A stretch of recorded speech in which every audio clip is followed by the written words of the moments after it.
வார்த்தைக்கு நேராய் நம்ம கடந்து செல்வோம். இந்த ஜூலை மாதம் இந்த 2வது வாரத்தில் கர்த்தர் நம்மோடு கூட ஆண்டவர் பேசுவதற்கு ஆண்டவர் ஆயத்தமாக இருக்கிறார். ஆண்டவர் இந்த மாதம் கொடுத்த வாக்குத்தத்த செய்தியை நம்ம தொடர்ந்து தியானிக்க போகிறோம். பரிசுத்த ஏசாயா எழுதின தீர்க்கதரிசன புஸ்தகம் 49ஆம் அதிகாரத்தை நாம் எடுத்துக்கொள்வோம். ஏசாயா 49ஆம் அதிகாரம், அதில் 3ஆம் வசனத்தை ஒருவர் சத்தத்தை உயர்த்தி வாசிக்க அன்போடு நான் கேட்டுக்கொள்கிறேன். ஏசாயா 49ஆம் அதிகாரம் 3ஆம் வசனம். அவர் என்னை நோக்கி, நீ என் தாசன் இஸ்ரவேலே, நான் உன்னில் மகிமைப்படுவேன் என்றார். ஆமென். சத்தமா ஒரு ஆமென் சொல்லுங்க. ஆமென். எல்லாரும் சேர்ந்து ஒரு முறை வாசித்துருவோமா? எல்லாரும் சேர்ந்து ஒரு வாசிங்க. அவர் என்னை நோக்கி, நீ என் தாசன் இஸ்ரவேலே, நான் உன்னில் மகிமைப்படுவேன் என்றார். ஆண்டுடைய பரிசுத்த நாமத்திற்கு மகிமை உண்டாகட்டும். இந்த வார்த்தையை ஆண்டவர் 2 பகுதியாக ஆண்டவர் பிரித்து தேவனுடைய வார்த்தை கொடுத்தார். முதலாவது, நீ என் தாசன். போன வாரத்தில் நம்ம தியானித்தோம், ஆண்டவர் யாரெல்லாம் என் தாசன் என்று அழைத்தாரு.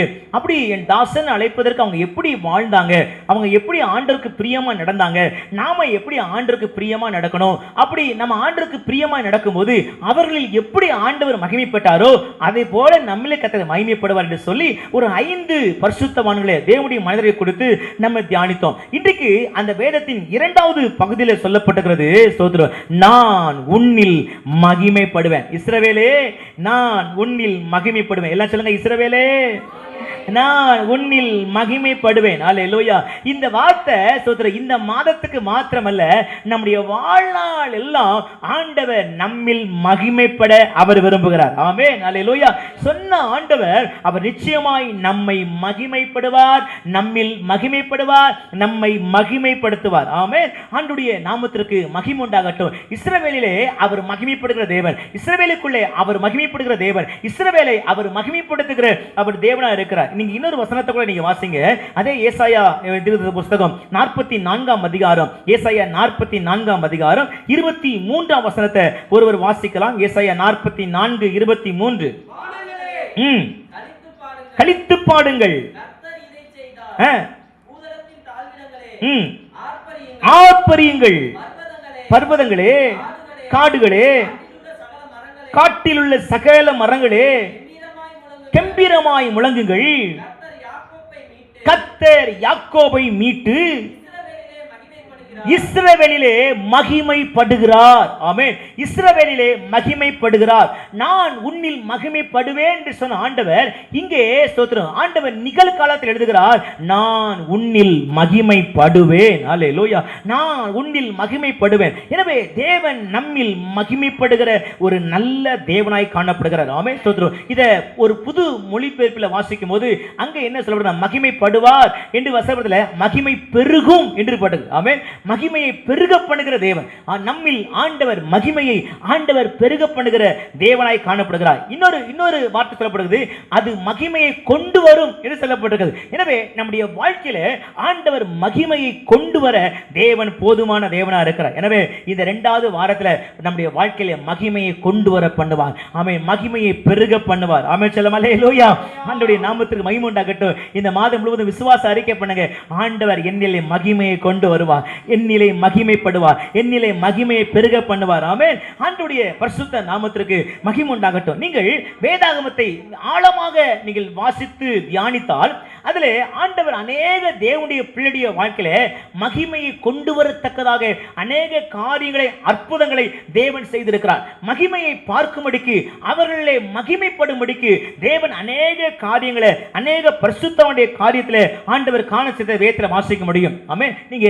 நீங்க பைபிள் வாசித்தீங்கன்னா அநேக பரிசுத்தவனுடைய பேருக்கு பின்னால ஆண்டவர் நான் இவர்களின் தேவன், நான் இன்னாரின் தேவன் என்று அநேக இடத்துல சொல்லப்பட்டிருக்கும். சரியா? ஆண்டவருடைய நாமத்தை ஒரு வசனத்தை வாசிங்களேன்.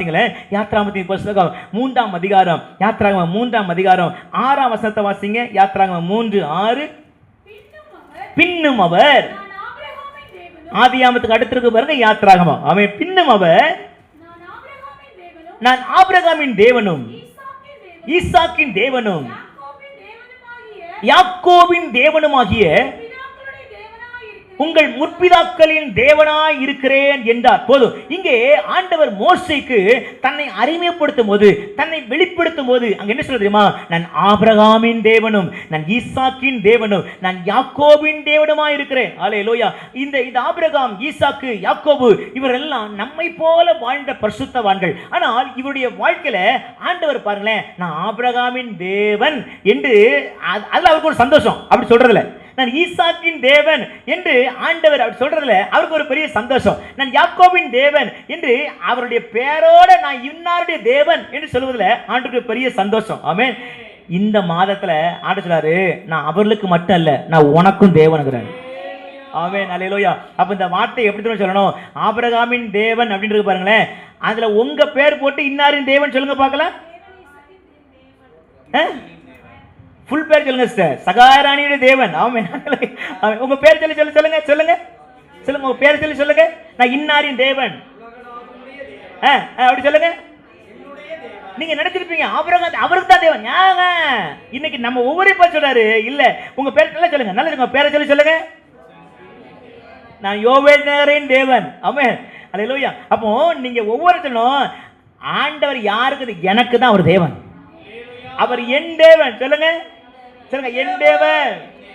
சத்தம், என் தேவன். இந்த மாதம் சொல்லணும், ஏதாவது ஒரு கஷ்டம் வருதா, ஒரு துன்பம் வருதா, ஆண்டவரே நீ என் உங்க பேரை சொல்லி நீங்க ஏன் தேவனா இருக்கிறீங்க. அல்லேலூயா. நான் சொன்னேன்ல, ஒரு மருத்துவத்தை போனா அவ எல்லாம் அறிந்தவர் எழுதுறது போல இன்னைக்கு நீங்க தேவனை எந்த அளவுக்கு அறிந்து, நீங்க எந்த சூழ்நிலை எந்த நெருக்கத்தில் இருக்கிறீங்களோ அந்த இடத்துல அப்படி நாமத்தை சொன்னீங்கன்னா ஆண்டு சொல்வாரு, நீ என் நாமத்தை சொல்லிட்டல, அந்த இடத்துல நான் அற்புதத்தை செய்ய போதுமான தேவனா இருக்கிறேன். ஆமென். அல்லேலூயா. எனவே ஆண்டவர் நம்முடைய பேரோட அவருடைய பேரையை இணைச்சி சொல்வதில் ஆண்டவருக்கு ரொம்ப சந்தோஷம், ஆண்டவருக்கு ரொம்ப மகிழ்ச்சி. ஆமென். அல்லேலூயா. அதுல அவர் அப்படி சொல்றதுல அவர் வெட்கப்படவே இல்லையா. ஒரு வசனத்தை வாசிங்களேன். எபிரேயர்கள் நிருபம் 11ஆம் அதிகாரத்துக்கு வாங்க. எபிரேயர் 11ஆம் அதிகாரம் 16ஆம் வசனத்தை வாசிங்க. எபிரேயர் 11:16 வாசிக்கலாம். அதை அல்ல,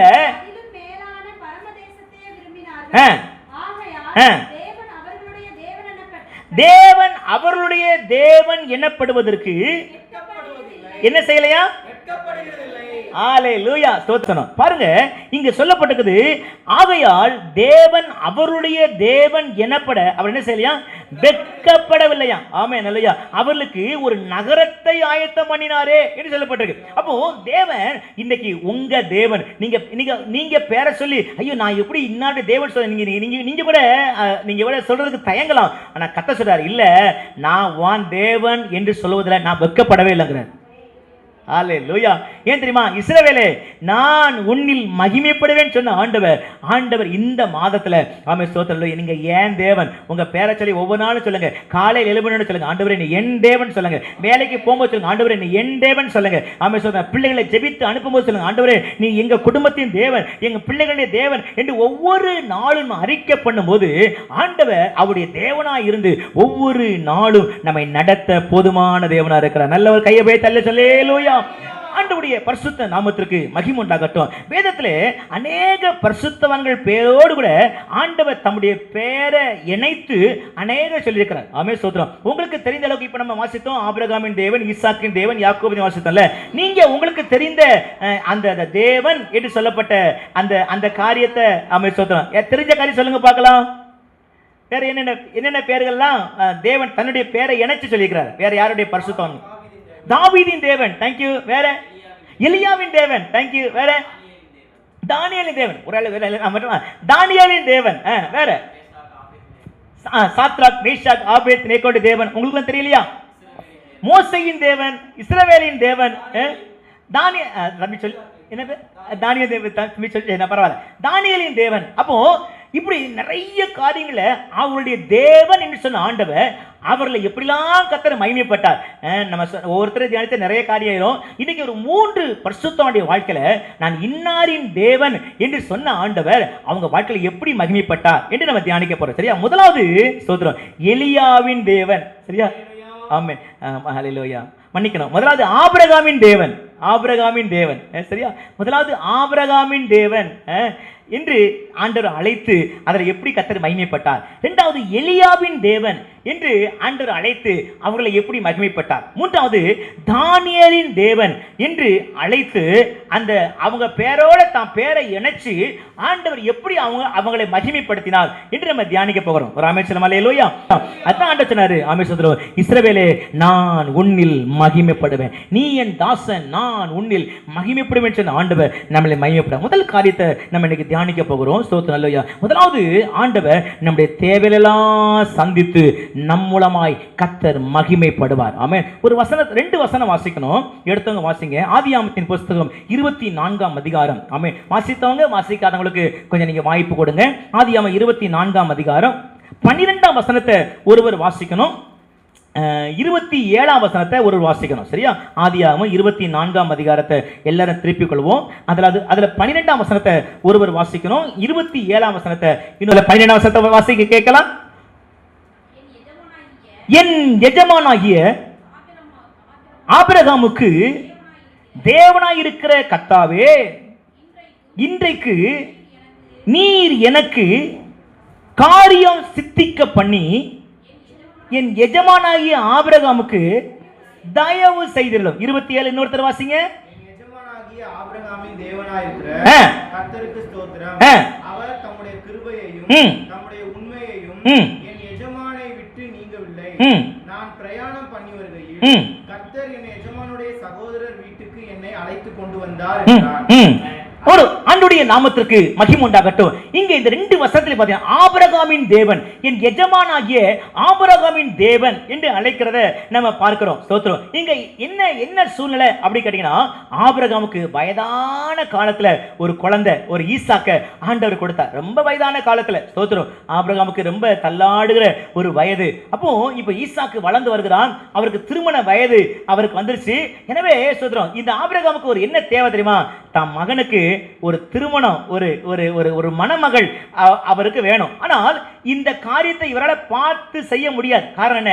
இவருக்கு ரொம்ப வயசாயிடுச்சு. எல்லாமே இருக்கலாம், சொத்து சுகம் எல்லாம் இருக்கலாம். ஆனா ஸ்தோத்திரம், இதை செய்யக்கூடிய பலன் ஆபிரகாமுக்கு இல்ல. ஸ்தோத்திரம் அல்லேலூயா. ஒரு பெரிய தேவை. என் மகன் இருக்கிறான், என் மகனுக்கு ஒரு திருமணம் செய்து வைக்கணுமே, என் மகனுக்கு ஒரு எதிர்காலத்தை அதை செய்து வைக்கணுமே என்று சொல்லி ஆபிரகாமுக்கு தயக்கம். இந்த செய்தி கேட்க தேவ பிள்ளைய, உங்க வாழ்க்கையில, உங்க குடும்பத்துல, உங்க மகனுக்கா இருக்கலாம், உங்க மகளுக்கா இருக்கலாம், ஒரு நல்ல காரியம் செய்யணுமே, என்னால முடியலையே, நான் எவ்வளவோ பிரயாசம் எடுக்கிறேன் என்று இது ஒரு பெரிய தேவையா இருக்குது. என் கண்ணு முன்னால என் பிள்ளைக்கு ஒரு நல்லது செய்து வைக்கணுமே என்று பல நேரத்துல உங்க சூழ்நிலை நினைத்து கொண்டே நீங்க ஜெபித்துக் கொண்டிருக்கிறீங்க. ஆண்டவர் ஆபிரகாமின் தேவையை சந்தித்து ஒரு மகிமையான காரியத்தை செய்த ஆண்டவர் நம்முடைய தேவையை சந்தித்து நடத்த போதுமான தேவன். அல்லேலூயா. ஒவ்வொருத்தருக்கும் வித்தியாசமான தேவையா இருக்கலாம். ஆண்டவர் எல்லா தேவைகளையும் சந்தித்து ஆபிரகாமின் தேவன் ஆபிரகாமிலே மகிமைப்பட்டது போல நம்மிலும் கர்த்தர் மகிமைப்பட போதுமான தேவன் இருக்கிறார். ஆமென். ஆண்டுடைய பரிசுத்த நாமத்திற்கு மகிமை உண்டாகட்டும். நாம் வாசிக்கிற 2 வசனத்திலையும் ஆபிரகாமின் தேவன் என்று அங்கே சொல்லுகிற ஒரு வார்த்தையை பார்க்கிறோம். என்ன நடக்குது? ஆபிரகாமுக்கு முடியல.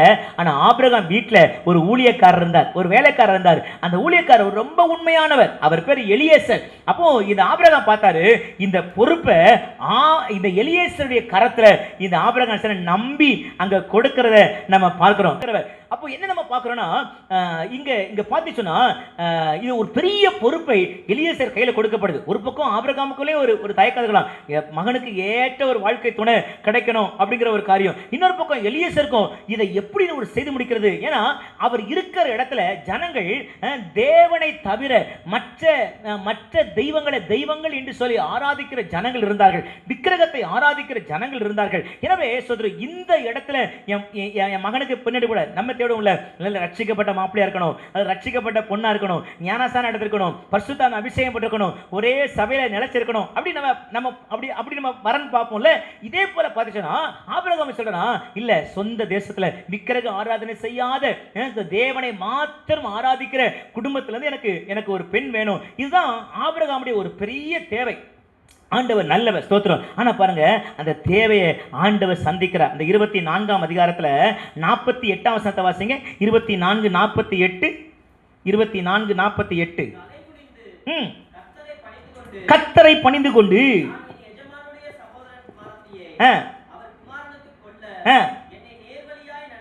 என்னை நேர் வழியாய் நடத்தி வந்த என் எஜமானாகிய ஆபிரகாமின் தேவனாய் இருக்கிற கர்த்தரை ஸ்தோத்தரித்தேன். இப்ப என்ன நடக்குது? ஆரம்பத்தில் எப்படி ஆகுமோ, எப்படி கூடுமோ, எப்படி நடக்குமோ நினைச்சா இங்க பார்க்கிறோம், நான் ஸ்தோத்தரித்தேன் அப்படிங்கிறார். அப்படின்னு என்ன அர்த்தம்? அவருடைய தேவை சந்திக்கப்பட்டுருச்சுன்னு அர்த்தம். அவர் விரும்பினபடியே நடந்துச்சு. எப்போ ஆண்டவருக்கு நன்றி செலுத்துவோம்? ஆண்டவரே நீ செய்ததுக்காக அவருக்கு நன்றின்னு சொல்லுவோம். பார்த்தீங்களா?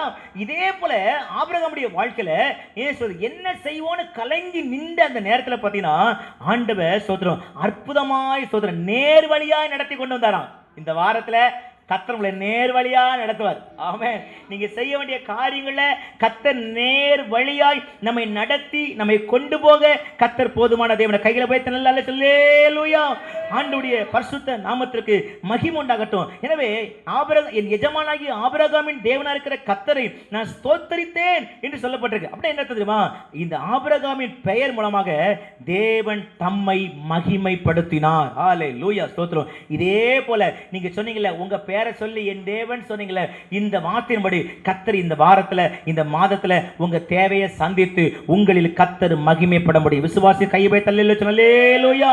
ஆமென் ஸ்தோத்திரம். இந்த மாதம் நம்முடைய வாழ்க்கையில தேவன் ஆமென் ஸ்தோத்திரம் ஆபிரகாமின் தேவனால் ஸ்தோத்திரம் நாம் எல்லாவற்றையும் பெற்றுக்கொள்கிற ஆசீர்வாதத்தை தேவன் நமக்கு கொடுப்பார். இந்த ஆபிரகாமுக்கு ஆண்டவர் செய்த அற்புதம் தெரியுமா? ஆபிரகாமின் தேவன் சொன்ன ஆண்டவர் குடும்பத்தில் இருந்த ஒரு பெரிய தேவையை கர்த்தர் பூரணமாக கர்த்தர் சந்தித்தார். ஆமென்.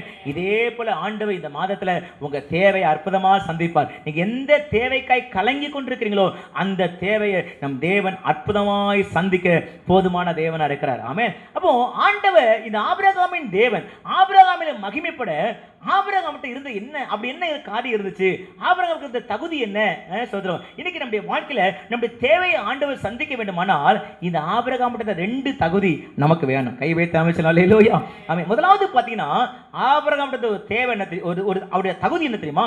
ஆண்டவர் ஆபிரகாமிலே மகிமைப்பட இந்த தேவையை சந்திப்பதற்கு ஆபிரகாம்கிட்ட இருந்த முதல் காரியம் பார்த்தீங்கன்னா ஸ்தோத்திரம் அல்லேலூயா. நீங்க வேதாகமத்தை முதல்ல எழுதி கொள்ளுங்க. தேவன் மேல ஆபிரகாமுக்கு இருந்த ஒரு பெரிய விசுவாசம் அவர் தேவையை சந்தித்தது. அல்லேலூயா.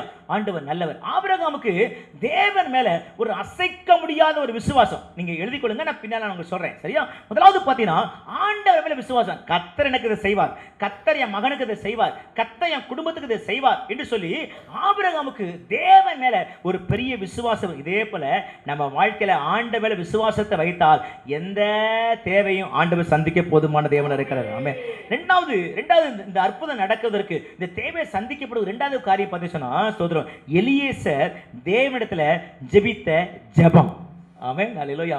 எலியேசர் தேவனிடத்துல ஜெபித்த ஜெபம். ஆண்டவருடைய பரிசுத்த நாமத்திற்கு மகிமை உண்டாகட்டும். இந்த ஆதியாகமம் 24ஆம் அதிகாரம் முழுவதும் நீங்க வாசித்து பார்ப்பீங்கன்னு சொன்னா இந்த இந்த ஆபிரகாம் ஈசாக்குக்கு பெண் பார்க்கும்படிக்கு ஆண்டவர் தன் ஊழியக்காரனாக எலியேசரை அங்க அனுப்புறார். இந்த கட்டளையை பெற்றுக்கொண்டு எலியேசர் பெண் பார்க்க அவர் புறப்பட்டு போகிறார். ஸ்தோத்திரம். எஜமானுடைய வார்த்தைக்கு மீறாம அந்த கண்டிஷனுக்கு அதுக்கு கீழ்ப்படிந்து அவர் கடந்து போகிறார். அப்படி கடந்து போகும்போது பாருங்க ஸ்தோத்திரம், இது எப்படி நடக்கும், இது எப்படி ஆகும், இது எப்படி கூடும், இப்படி பல கேள்விகள் சூழ்நிலைகள் இந்த வாழ்க்கையில் இருந்தாலும் ஆபிரகாமுடைய விசுவாசத்தை நீங்க வாசித்து பார்த்தீங்கன்னா அந்த 24ஆம் அதிகாரத்துல 7ஆம் வசனத்தை வாசிங்க. ஆபிரகாமுடைய விசுவாசத்தை பாருங்க. ஆதியாகமம் 24:7 வாசிங்க. 24:7 என்னை என் தகப்பனுடைய வீட்டிலும் என்னை அழைத்து வந்தவரும் உன் சந்ததிக்கு இந்த தேசத்தை தருவேன் என்று எனக்கு சொல்லி ஆணையிட்டவருமாகிய வானத்துக்கு தேவனாயிருக்கிற கர்த்தர் நீ அங்கே இருந்து என் குமாரனுக்கு ஒரு பெண்ணை கொண்டு வரும்படிக்கு தம்முடைய தூதனை உனக்கு முன்பாக அனுப்புவார். அந்த வார்த்தையை கோடு போடுங்க. தம்முடைய தூதனை உனக்கு முன்பாக அனுப்புவார். இங்கே ஆபிரகாமுடைய விசுவாசத்தை பாருங்க, அந்த வசனத்தை பாருங்க. அவருடைய அழைப்பு நமக்கு தெரியும். ஆபிரகாம் அவங்க தகப்பன் வீட்டில் இருந்தபோது ஆறு சொன்னாரு, நீ உன் தகப்பன் வீட்டையும் உன் தாய் வீட்டையும் உன் தேசத்தையும் எல்லாத்தையும் விட்டுட்டு நான் காண்பிக்கிற தேசத்துக்கு வா என்று ஆண்டு அழைச்சார். பாருங்க, ஆண்டு அதை தான் ஆபிரகாம் சொல்றாரு. பாருங்க 7ஆம் வசனத்தை திரும்ப எல்லாரும் பாருங்க.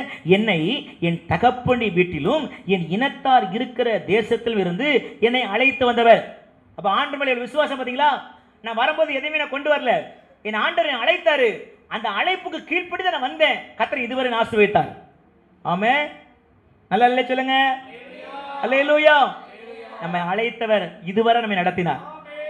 ஆமென். அழைத்த தேவன் உண்மை உள்ளவர், அழைத்த தேவன் மாறாதவர். ஆபிரகாமுடைய வாழ்க்கை அழைத்த தேவன் ஆபிரகாமை செல்வர் சீமானாய் ஆசீர்வதித்தார். அல்லேலூயா. அதுக்கு ஒரே ஒரு காரணம், ஆண்டவர் சொன்ன வார்த்தைக்கு கீழ்ப்படிந்து வந்தார் பாருங்க, கர்த்தர் ஆசீர்வதித்தார். இதே போல நம் தேவனுடைய வார்த்தைக்கு நம்ம கீழ்ப்படியும் போது நம் மெய்யான ஆசீர்வாதத்தை பெற்றுக்கொள்வோம். அதுபோல கேட்கிறாரு, இந்த தேசத்தை உனக்கும் உன் சந்ததிக்கும் தருவேன் என்று ஆணையிட்டவருமாகிய கர்த்தர். ஆமென். அல்லேலூயா. வாக்குத்தத்தத்தை கொடுக்கிறார். அப்ப ஆபிரகாம் சும்மா வரல. ஸ்தோத்திரம். ஆண்டவர் கொடுத்த வாக்குத்தத்தத்தை நம்பி வந்தார். ஸ்தோத்திரம். எந்த தேவ பிள்ளைகள் கர்த்தர் கொடுத்த வார்த்தையை விசுவாசிக்கிறோமோ, கர்த்தர் கொடுத்த வார்த்தையை நம்பினீங்கன்னா நம்ம தேவைகள் அற்புதமாய் கர்த்தர் சந்திக்க வல்லவர். அல்லேலூயா. ஆண்டவருடைய நாமத்துக்கு மகிமை உண்டாகட்டும். இப்படி சொல்லிட்டு அந்த எலியேசர் சொல்றாரு, ஸ்தோத்திரம், 7ஆம் வசனத்தை வாசிக்கிறோம், நீ அங்கே இருந்து என் குமாரனுக்கு ஒரு பெண்ணை கொண்டு வரும்படிக்கு தம்முடைய தூதனை உனக்கு முன்பாக அனுப்புவார். ஆமே. எலியேசரே, இது எப்படி நடக்கும்னு நினைக்கிறேன்? யோசித்து பாருங்களேன். ரொம்ப தூரத்துல பொண்ணை கொண்டு சொல்லிக்கிறார் ஆண்டவர், நல்லவர். அப்போ இப்போ இப்போ இப்போ எலியேசர் நினைக்கிறேன்னா, ஒருவேளை அந்த பொண்ணு நம்ம கூட வரலனா, நம்ம எல்லாமே சொல்லியும் நம்மளை நம்பனா, அப்படிதானே? நமக்குள்ள பல ஒரு காரியத்தை செய்ததுக்கு முன்னால பல கேள்விகள் பல காரியம் வருப்பாங்களேன். அப்படிப்பட்ட ஒரு காரியம் வரும்போது இங்கே ஆபிரகாம் என்ன சொல்றா, நடந்தா நடக்கட்டும், எப்படி நடக்குதோ அப்படி நடக்கட்டும், எப்படி நடக்குதோ அப்படிதான் நடக்கும், அப்படி சொல்லல.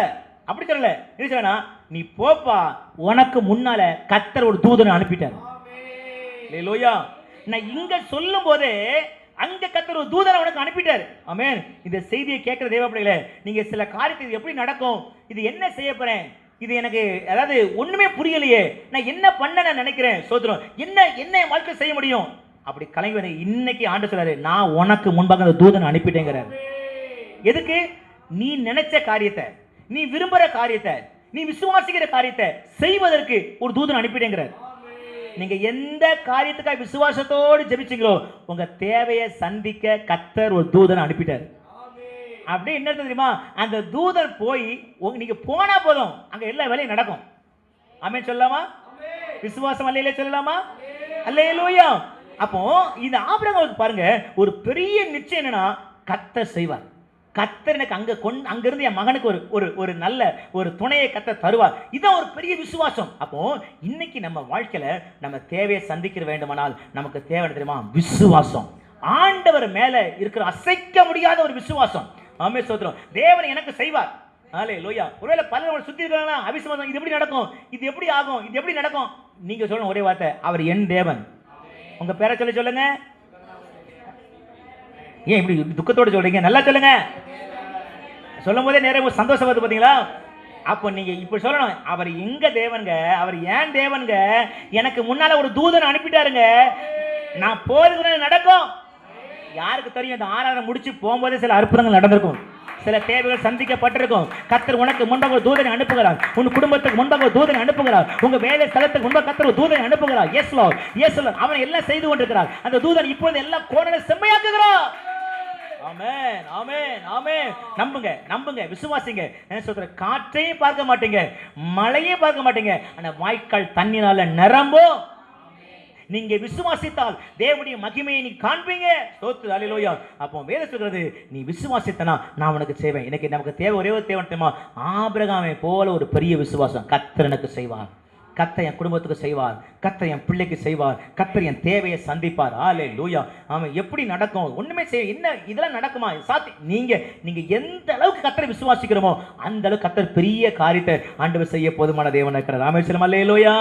நல்ல விசுவாசத்தோட அல்லேலூயா. எனவே ஆபிரகாம்ட்ட சோதரன், ஆபிரகாமின் தேவன் ஆண்டவர் தூதனை அனுப்பி அந்த காரியங்களை வாய்க்க பண்ணின ஆண்டவர். இன்னைக்கு நம்ம ஆண்டவர் மேல விசுவாசத்துல உறுதியாய் காணப்படுவோம். அப்போ தேவன் நம்மில் மகிமைப்படுவார், தேவன் உங்களில் மகிமைப்படுவார், நம்முடைய குடும்பத்தின் மூலமாக தேவன் மகிமைப்படுவார். நமக்கு இருக்கக்கூடிய ஒரே ஒரு காரியம் தெரியுமா? ஆண்டவர் மேல ஒரு அசைக்க முடியாத ஒரு விசுவாசம். ஆமென். அல்லேலூயா. விசுவாசம் இல்லாவிட்டால் தேவன் நம்மில் மகிமைப்பட முடியாது. எனவே இந்த செய்தியை கேட்கும் போது ஒரு பெரிய விசுவாசம் நமக்குள்ள வரட்டும். ஆண்டவரே, உங்களை விசுவாசிக்கிறப்பா, இது நடக்கும்னு சொல்லுங்க. அல்லேலூயா. இது உம்மால கூட ஆண்டவரே, என் தேவனால கூடாதது ஒன்றுமில்லை ஆண்டவரே. ஆமென் ஸ்தோத்திரம். அதே வார்த்தை மார்க்ல இருக்குது, விசுவாசிக்கிறவனுக்கு எல்லாம் கூடும். சத்தமத்தின விசுவாசிக்கிறவனுக்கு, அதாவது தேவனால் எல்லாம் கூடும் இருக்குது. அதே அதே அதே வசனத்துல இருக்கு, விசுவாசிக்கிறவனுக்கு. அப்போ தேவனால எதெல்லாம் கூடுமோ அது விசுவாசிகளுக்கு கூடும். நீங்க நம்புறீங்களா? ஆண்டவர் எல்லாம் செய்வார் நம்புறீங்களா? அதே விசுவாசம் கர்த்தரை விசுவாசிக்கிற பிள்ளைகளுக்கு, விசுவாசிக்கிறவனுக்கு எல்லாம் நடக்குங்கிறார். ஆமென் ஹல்லேலூயா. இன்னைக்கு உங்க உள்ளத்துல இருக்க சந்தேகத்தை எடுத்து போடுங்க. இது நடக்குமா? இது எப்படி நடக்கும்? இது ஆகுமா?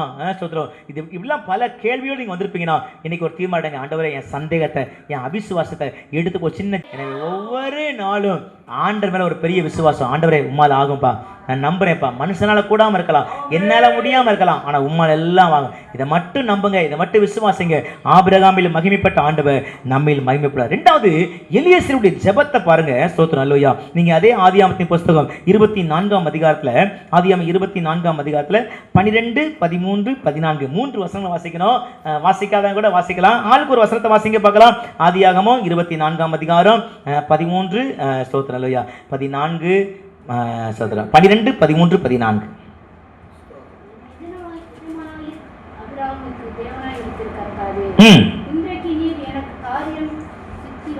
இன்றைக்கு நீர் எனக்கு காரியம் சித்திக்க பண்ணி என் எஜமானாகிய ஆபிரகாமுக்கு தயவு செய்தருளும். 13,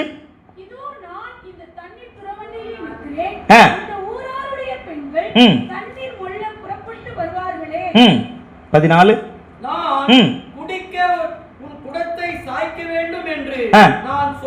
சொல்லும்போது குடி என்றும்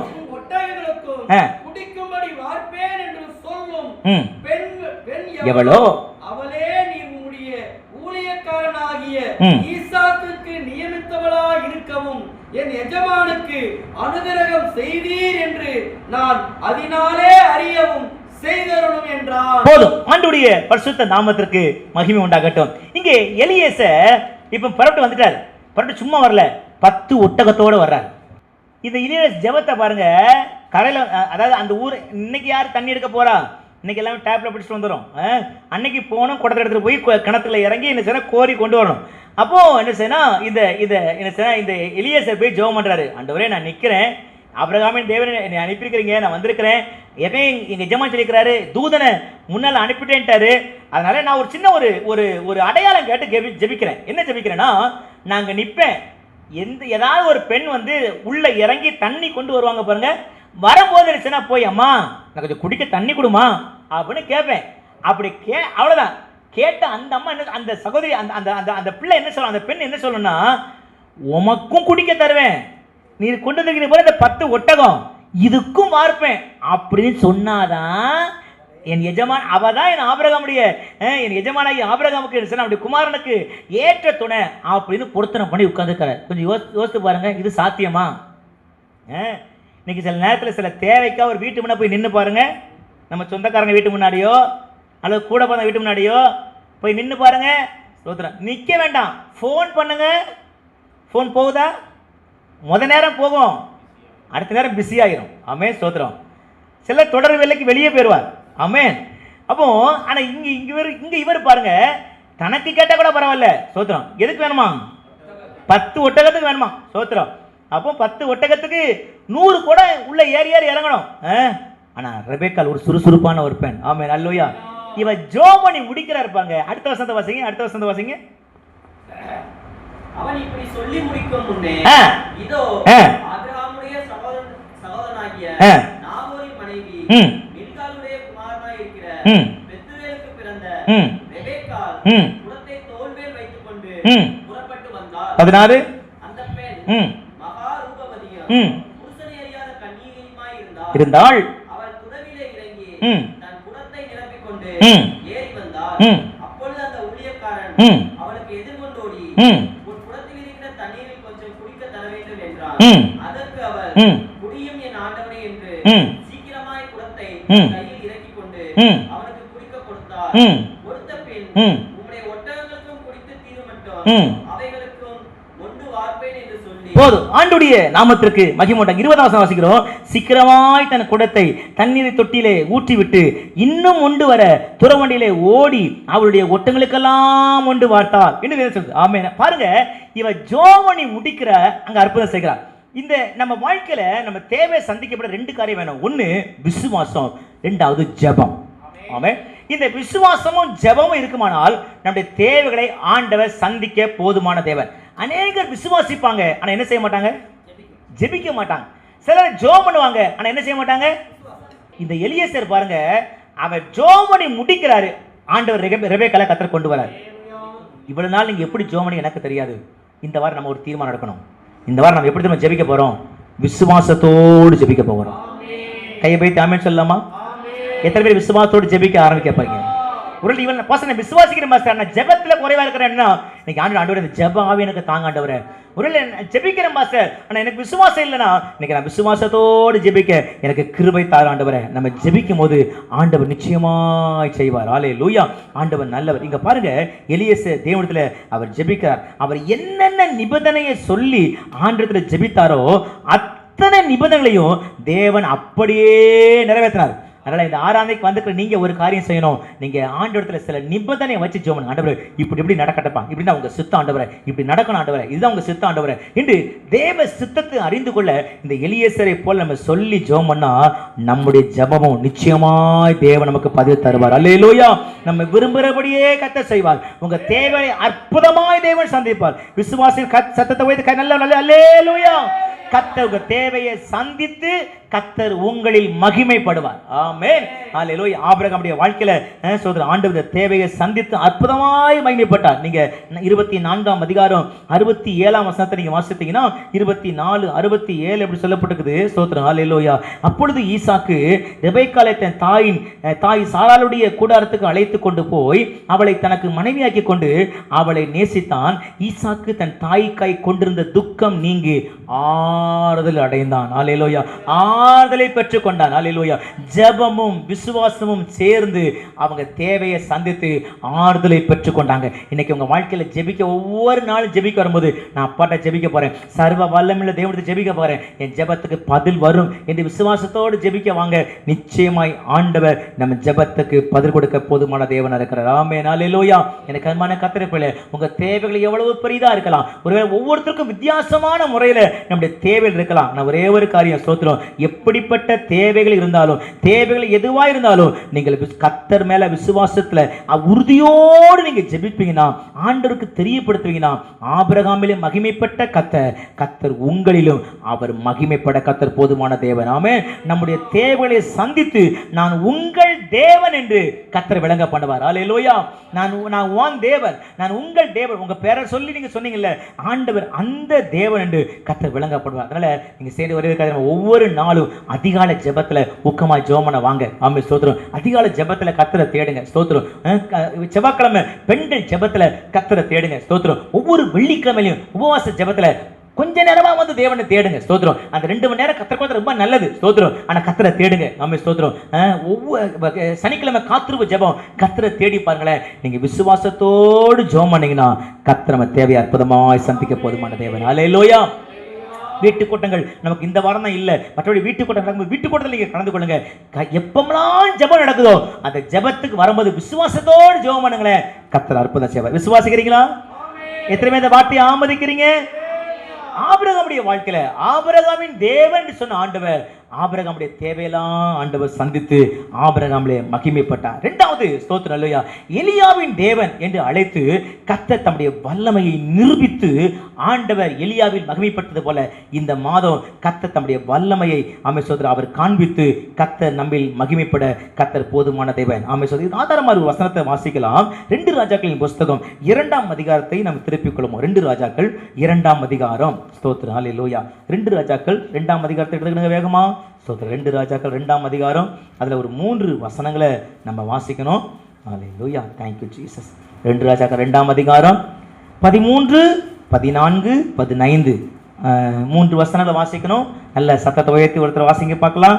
பின்பு அவன் எலியாவின் மேலிருந்து கீழே விழுந்த சால்வையை எடுத்து திரும்பி போய் யோர்தானின் கரையிலே நின்று எலியாவின் மேலிருந்து கீழே விழுந்த அந்த வார்த்தையை போடுங்க. எலியாவின் தேவனாகிய கர்த்தர் எங்கே என்று சொல்லி ம். தண்ணீரை அடித்தார். ம். தண்ணீரை அடித்த உடனே ம். அது இரு பக்கமாக பிரிந்ததினால் ஆ. எலிசா இக்கரைப்பட்டார். ஆ.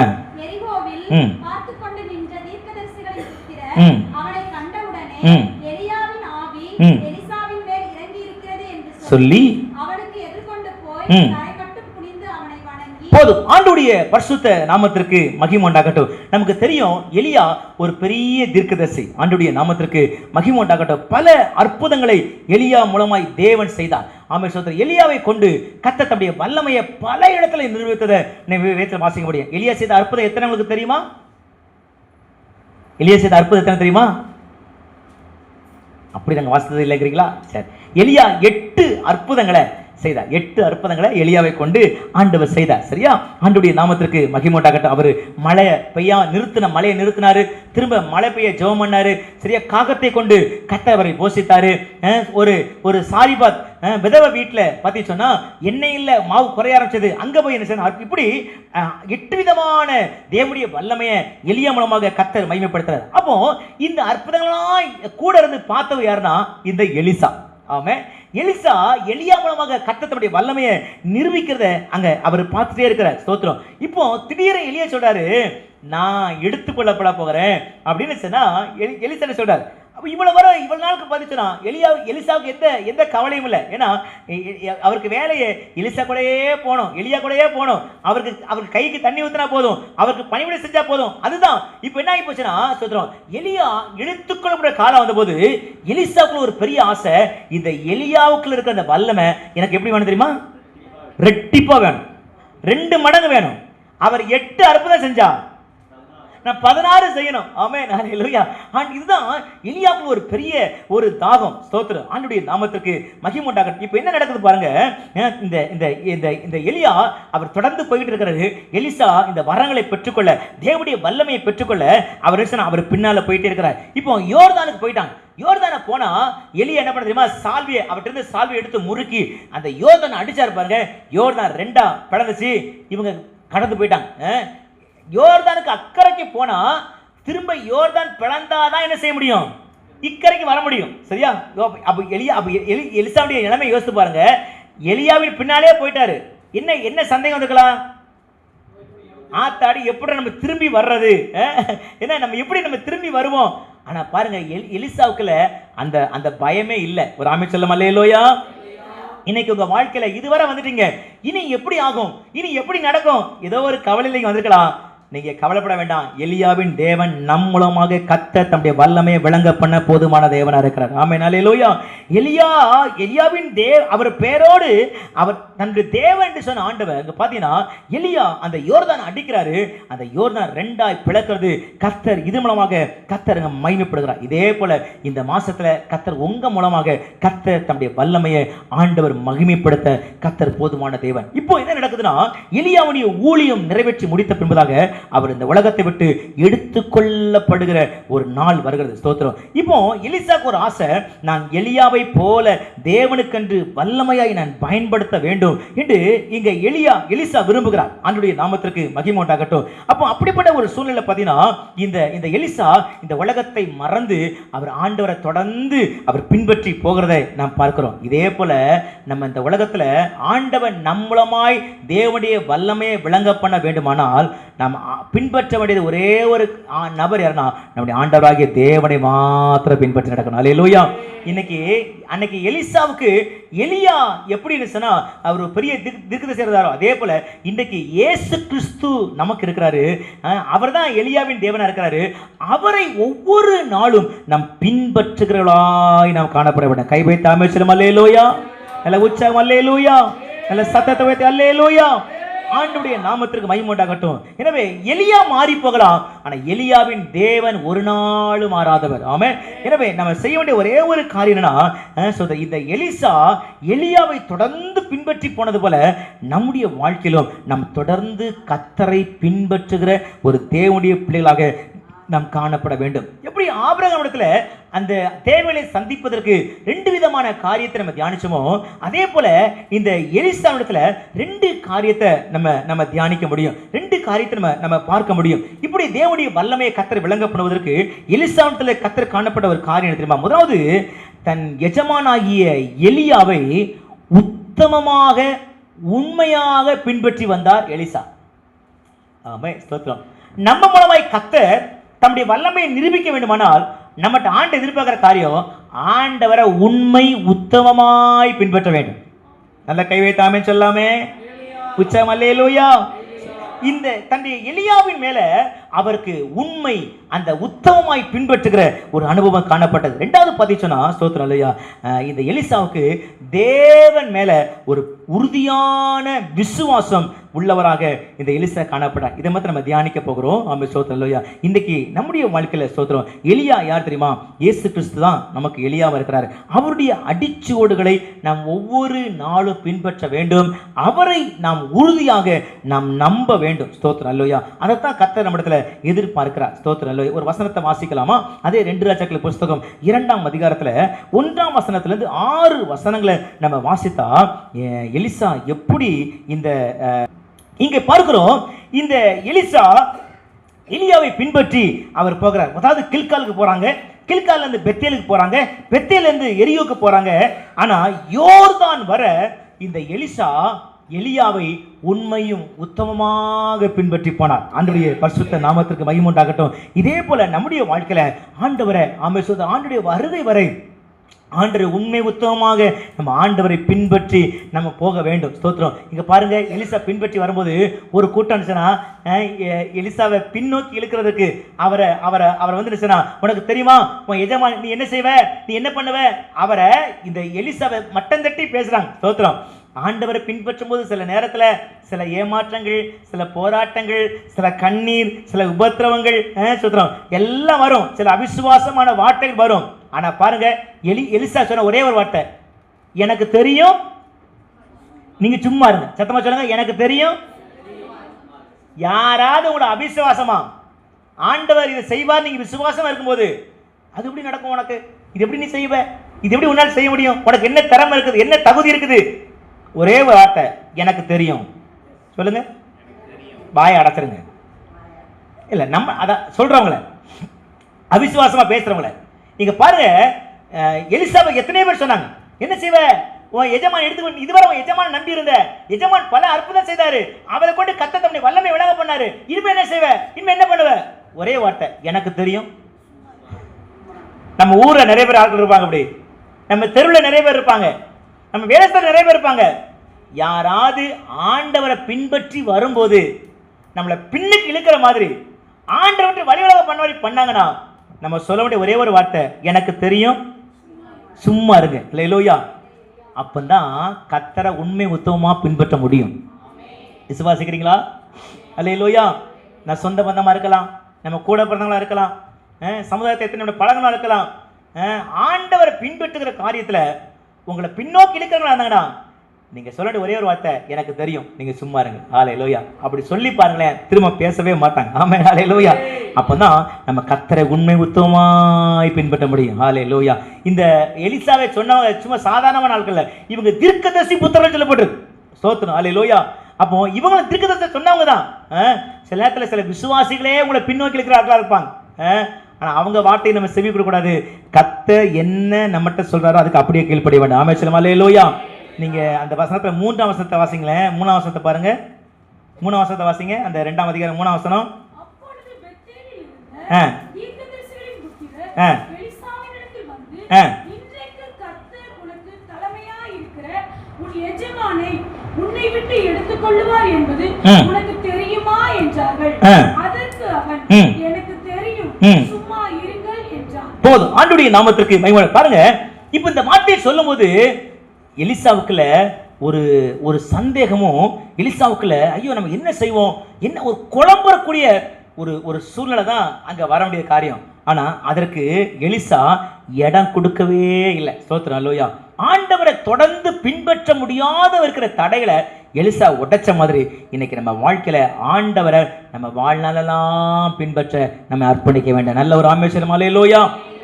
ஆண்டவரை தொடர்ந்து ஆராதிக்க, ஆண்டவரை உண்மை உத்தமமாக அவரை நம்ம பின்பற்ற நம்ம அர்ப்பணிக்க வேண்டும். நம்ம ஒரு தீர்மானம் எடுக்கணும். அல்லேலூயா. சில நேரத்தில் ஆண்டவரை தேடும் போது சில பாடுகள் வரும், சில உபத்திரங்கள் வரும், சில நெருக்கங்கள் வரும், சில பிரச்சனை வரும். என்ன வந்தாலும் ஸ்தோத்திரம். அல்லேலூயா. நான் முதல்ல நம்மக்கு சொன்னல, பிச்சைமாக்கு சொன்னல, ஆண்டவர் செய்தாலும் அவர் தான் எனக்கு தேவன், எனக்கு செய்யாட்டாலும் அவர் தான் எனக்கு தேவன் என்று உங்க முழு விசுவாசமும் கர்த்தர் மேல இருந்தா உங்க மூலமா கர்த்தர் மகிமைப்படுத்துவார். ஆமென். அதான் ஒரு பாட்டு உண்டு. காடானாலும் மேடானாலும்,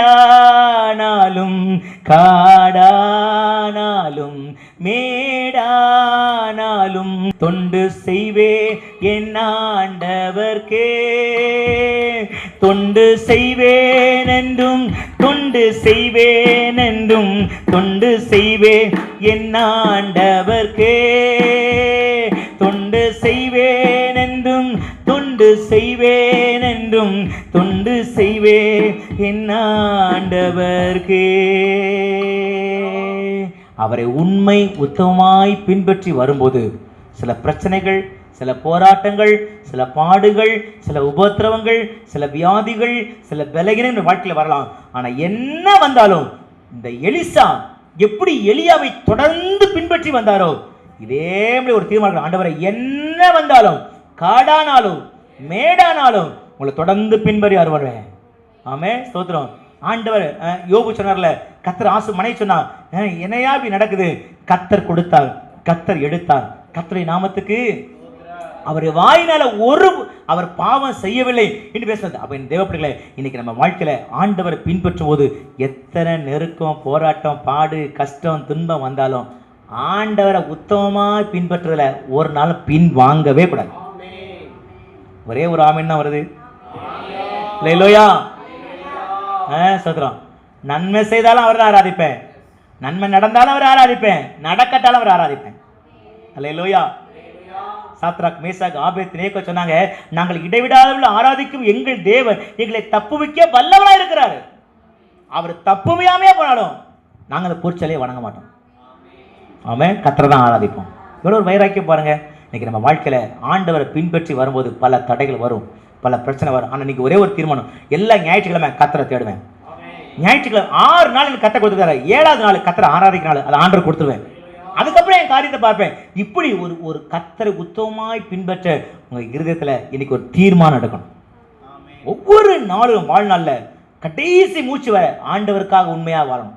ஆண்டவர் உத்தமமாய் பின்பற்ற கர்த்தரை அர்ப்பணிக்கும் போது நம் மூலமாக கர்த்தர் மகிமைப்படுவார். உத்தமமாய் பின்பற்றின எலிசா மூலமாக கர்த்தர் 16 அற்புதங்களை செய்து கர்த்தர் மகிமைப்பட்டார். ஆமே. ரெண்டாவது பார்த்தீங்கன்னா ஸ்தோத்திரம்யா, முதலாவது கர்த்தர் உத்தமமாக பின்பற்றின ஸ்தோத்திரம் இந்த எலிசா. ரெண்டாவது ஆண்டவர் மேல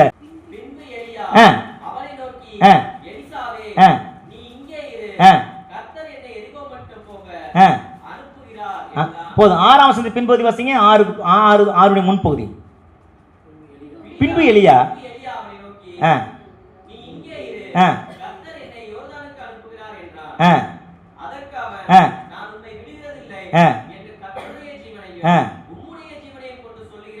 போதும். ஆண்டுடைய பரிசுத்த நாமத்திற்கு மகிமை உண்டாகட்டும். பாருங்க, இங்கே பல தடவை எலியா இரு அப்படின்னா இல்ல நான் தொடர்ந்து உங்களை பின்பற்றி வந்துட்டே இருப்பேன். அவன் கர்த்தர் மேல ஒரு அசைக்க முடியாத ஒரு விசுவாசம். ஸ்தோத்திரம். பெத்தேலுக்கு போனா பெத்தேலுக்கு வரார், எரியோக்கு போனா எரியோக்கு வரார் என்று இந்த இந்த இந்த எலிசாவுடைய வாழ்க்கையில தொடர்ந்து யோர்தானுக்கு போனா யோர்தானுக்கு வர்றார். ஸ்தோத்திரம். நான் சொன்னது போல யோர்தானை தாண்டி போயிடலாம், எப்படி ரிட்டர்ன் வருது அதெல்லாம் யோசிக்கவே இல்லை. ஆமென். ஆண்டவரை பின்பற்ற பிள்ளைடைய வாழ்க்கையில ஸ்தோத்திரம், நம்ம விசுவாசத்துல நம்ம கால் எடுத்து வைத்தனா நிச்சயமா நம்ம தேவனை அற்புதம் செய்ய போதுமான தேவனா இருக்கிறார். அல்லேலூயா. இந்த இந்த இந்த எலிசாவுக்கு அதான் ஒரு பெரிய விசுவாசம், கர்த்தர் மேல உறுதியான விசுவாசம். நான் உம்மை விடுகிறது இல்லை என்று கர்த்தருடைய ஜீவனையும் உம்முடைய ஜீவனை விட்டு சொல்கிறேன். ஆமென். அப்படி என்ன தெரியுமா, உங்களை விட்டு நான் பிரியவே மாட்டேன் ஆண்டவரே. ஸ்தோத்திரம். எத்தனை பாலம் வந்தாலும் சரி, நான் பாலத்துல சைக்கிள் உட்கார்ந்தா உங்க பின்னால உட்கார்ந்துட்டேன் ஆண்டவரே. எத்தனை கஷ்டம் வந்தாலும் சரி, அந்த கஷ்டம் வருது ஆண்டவர், நான் உங்க பின்னால உட்கார்ந்து நீங்க தான் பண்ணி ஓட்டுறீங்க. ஆமென் சொல்லலாமா? எத்தனை பேர் விசுவாசிக்கிறீங்க? கை வச்சுங்க. நீங்க எங்க அப்பா ஆண்டவரே, என்னை நடத்துவீங்கன்னு சொல்லுங்க, என்னை கைவிட மாட்டீங்கன்னு சொல்லுங்க, இன்னைக்கு உங்க மேல நம்புற ஆண்டவரேன்னு சொல்லுங்க. அப்பா மாதிரி நம்புங்க ஏசப்பாவை. அந்த சின்ன பையன் அப்பாவை எப்படி நம்புறானோ அதே மாதிரி ஆண்டவர் நம்புங்க. ஆமென், அல்லேலூயா. இப்படி நம்பி வந்தாரு பாருங்க. நம்பி வந்ததுனால பார்த்தீங்கன்னு சொன்னா சொல்றேன், கடைசி மேல எடுத்துக்கொள்ளப்படுகிறார் எலியா. அப்ப கேட்கிறாரு, உனக்கு என்ன வேணும்? அப்போ கேட்குறாரு, உம்மிடத்தில் இருக்கிற ஆவியின் வரம் எனக்கு ரெட்டிப்பா வேணும். ஆமே சொல்றான். ரொம்ப ஈஸியானது கேட்டப்பா, நான் மேலே எடுத்துக்கொள்ள முடியாது, என்னை நோக்கி பாரு சொல்றான். அது இதுவரை நீ விடாம பின்பற்றி வந்தல, இந்த 6 மாசம் என்னை விடாம பின்பற்றி 7வது மாசம் விடாம இருந்தல, இஸ்ரவேலே நான் உன்னில் மகிமைப்படுவேன். அல்லேலூயா. அவர் என்னை நோக்கி, நீ என் தாசன் இஸ்ரவேலே நான் உன்னில் மகிமைப்படுவேன் சொன்ன ஆண்டவர். இந்த நாட்களில் கர்த்தர் சொல்ல ஒரே காரியமா, நீ எந்த அளவுக்கு என்னை விசுவாசிக்கிறையோ அந்த அளவுக்கு என் வல்லமை நீ காண்பாய். ஆமென்.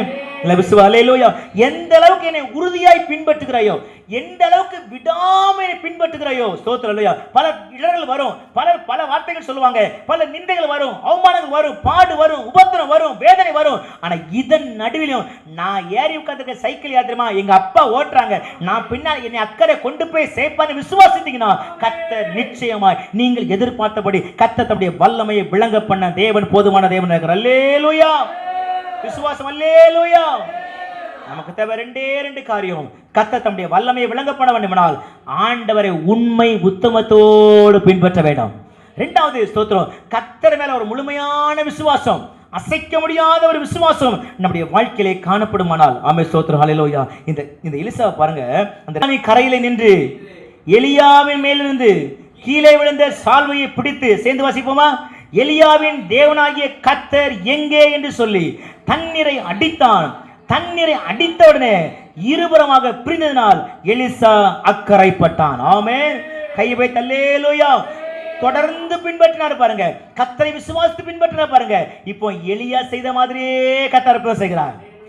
அற்புதம் செய்ததுக்கு அப்புறம் பாத்தீங்கன்னா, யாரெல்லாம் எலிசாவை பரியாசமா பேசுறாங்களோ, நிந்தையா பேசுறாங்களோ, அவமானமா பேசுறாங்களோ, அவங்க எல்லாம் பாத்தீங்கன்னா இப்ப சொல்லிட்டாங்க, எலியாவின் ஆவி இவருக்குள்ள வந்துருச்சுட்டாங்க.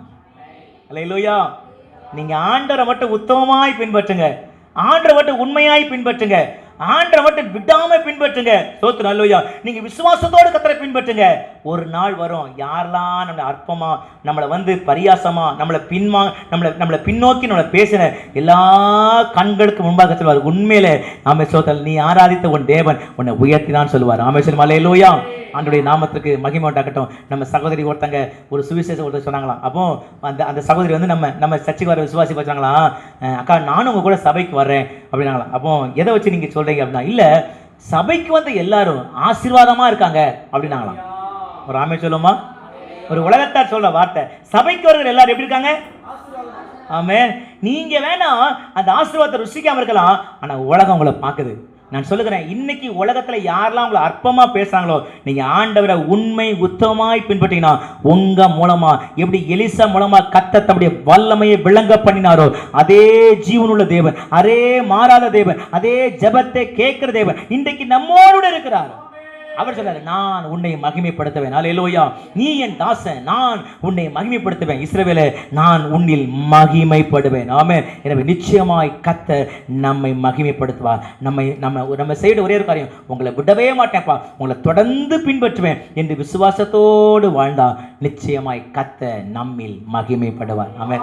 2 காரியத்தை நம்ம தியானிச்சுக்கிறோம். இது 2 காரியத்துக்கு நம்ம ஜெபிக்க போகிறோம். ஆமென் ஸ்தோத்திரம். இது 2 காரியத்தை நம்ம கேட்கறது இல்லை, நம்முடைய வாழ்க்கையில அது அபியாசப்படுற. அடுத்த வாரத்துல 3வது காரியத்தை நான் உங்களோடு கர்த்தருடைய வார்த்தை கொடுக்கிறேன். ஆமென் ஸ்தோத்திரம். தானியேலை எப்படி ஆபத்திலிருந்து காப்பாற்றி கர்த்தர் மகிமைப்படுத்த இன்னைக்கு 2 காரியத்தை நம்ம தியானித்துக்கிறோம். முதலாவது, ஆபிரகாமுடைய வாழ்க்கையில ஆபிரகாமுடைய ஒரு பெரிய தேவை, தன் பிள்ளையை குறித்த அந்த ஒரு பாரம், தன் பிள்ளைக்கு ஒரு நல்ல காரியம் செய்து வைக்கணுமே. இந்த காரியத்துல கர்த்தர் தம்முடைய தூதனை அவருக்கு முன்பாக அனுப்பி கர்த்தர் அதை நிறைவேற்றி முடித்தார். ஆமென். அல்லேலூயா. அதற்கு ஆபிரகாமுக்கு 2 காரியம், ஒன்று விசுவாசம், 2வது ஜெபம். சொல்லுங்க, விசுவாசம், சத்தமா ஜெபம். அப்ப இன்னைக்கு நம்ம எப்படி தான் ஜெபம் போறோம்? அந்த விசுவாசத்துக்காக, அந்த விசுவாச ஜெபத்துக்காக நம்ம ஜெபிக்க போறோம். சரியா? அந்த ஜெப வரத்தை ஆண்டவர். 2வது, எலிசாவை குறித்து நம்ம பார்த்தோம். எலிசாவுடைய வாழ்க்கையில பாத்தீங்கன்னா, ஸ்தோத்திரம் அல்லேலூயா, இந்த தேவனுடைய வல்லமை நிரூபிக்க ஆரம்பத்துல எலிசாவை அற்பமா பேசுறாங்க. ஏன்னா அவர் சும்மா சாதாரண எலியாவின் கைக்கு தண்ணீர் வார்த்த ஒரு எலிசா, ஒரு சின்ன தீர்க்கதரிசியா இருந்தார். ஆனா பின்னாட்கள எலியாவை பார்க்கல 2 மடங்கு வரங்களை கர்த்தர் பெற்றுக் கொண்டார். அல்லேலூயா. அதுக்கு காரணம் என்ன தெரியுமா? விடாம கர்த்தரை பின்பற்றி வந்தார், உண்மை உத்தமமாய் பின்பற்றி வந்தார். விசுவாசத்தோடு கர்த்தரை விசுவாசித்து பின்பற்றி வந்தார். அதனால் நடந்த காரியம் என்ன தெரியுமா? யாரெல்லாம் அற்பமா பின்னால பேசினாங்களோ அவங்கெல்லாம் சொன்னாங்க, யோர்தான் 2 பிளக்குது. இதை பார்க்குறாங்க. இப்போ சொல்றாங்க, இவன் ஒரு தீர்க்கதரிசி. ஆமென், இவருக்குள்ள எலியாவின் ஆவி வந்துருச்சு என்று சொல்லி அவருக்கு முன்னால பணிந்து குனிந்து என்ன சொன்னா வணங்கினாங்களாம். எத்தனை வசனம்? 15ஆம் வசனமா? 15ஆம் வசனத்தை பாருங்களேன். 15ஆம் வசனம். எரிகோவில் பார்த்து கொண்டு நின்ற தீர்க்கதரிசி புத்திர எலிசாவை கண்ட உடனே எலியாவின் ஆவி, சேர்ந்து வாசிங்க, எலிசாவின் மேல் இறங்கினது என்று சொல்லி அவனுக்கு எதிர்கொண்டு போய் தரை மட்டும் குனிந்து அவனை வணங்கி. ஆமென், ஹல்லேலூயா, ஸ்தோத்திரம், ஆண்டவருடைய நாமத்துக்கு மகிமை உண்டாகட்டும். அடுத்த 16 வாசிங்க. இதோ உமது அடியானோடு 50 பலவான்கள் இருக்கிறார்கள். அவர்கள் போய் உம்முடைய எஜமானை தேடும்படி உத்தரவு கொடும். ஒருவேளை கர்த்தருடைய ஆவியானவர் அவர் எடுத்துக்கொண்டு பர்வதத்தில் ஒன்று மேலும் பள்ளத்தாக்கின் ஒன்றாகிலும் கொண்டு போய் வைத்திருப்பார் என்றார்கள். அதற்கு அவன் அவர்களை அனுப்ப வேண்டாம். ஹல்லேலூயா.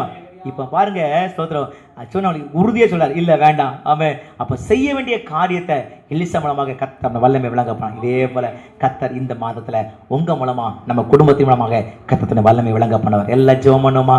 எல்லாரும் விளங்கப்படும் 2 காரியத்துக்காக நம்ம ஜெபிக்க போகிறோம். ஹல்லேலூயா.